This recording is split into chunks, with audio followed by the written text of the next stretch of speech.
Brought to you by V-Guard, co-powered by Sensodyne and Vimal.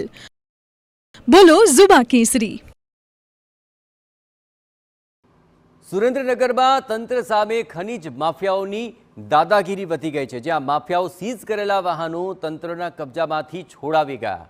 થાનના ભાડુલા વિસ્તારમાંથી તંત્રએ મુદ્દામાલ ઝડપ્યો હતો અને ગેરકાયદે કાર્બોસેલની ચોરીમાં તંત્રએ વાહનોને સીઝ કર્યા હતા.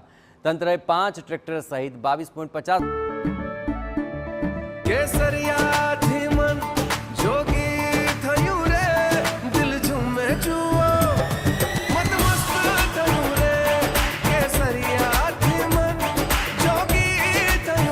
हर पल मनाओ केसरी त्योहार विमल बोलो जुबान केसरी. 5 લાખનો મુદ્દામાલ ઝડપ્યો હતો. ખનીજ વિભાગે થાન પોલીસ મથકે ગુનો નોંધાવ્યો છે.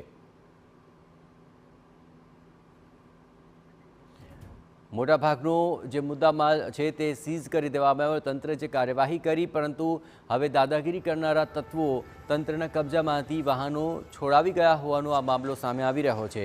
જોકે આ સમગ્ર મામલે ખનીજ વિભાગે થાન પોલીસ મથકે ગુનો પણ દાખલ કર્યો છે. સાજિદ બેલીમ વધુ વિગતે વાત કરવા માટે જોડાઈ રહ્યા છે. સાજિદ, મુદ્દામાલ માટે તંત્રે કાર્યવાહી કરી, પરંતુ શું તંત્ર સામે પણ આ તત્વોની ધાક વધી ગઈ છે કે આ પ્રકારે તેઓ વાહનો છોડાવી ગયા અને શું કાર્યવાહી થઈ રહી છે?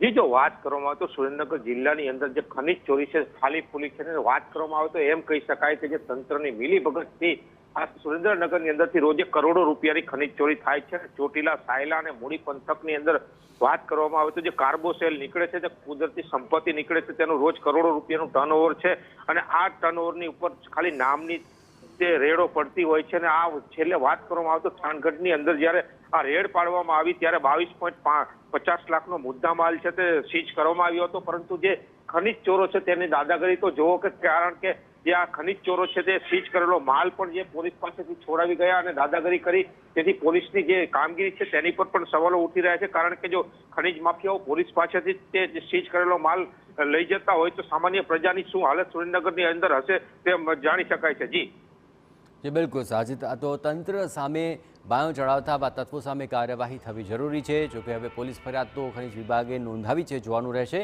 કે આવા દાદાગીરી કરનારા શખ્સો સામે શું કાર્યવાહી થાય છે. Brought to you by V-Guard, co-powered by Sensodyne and Vimal. બોલો ઝુબા કેસરી.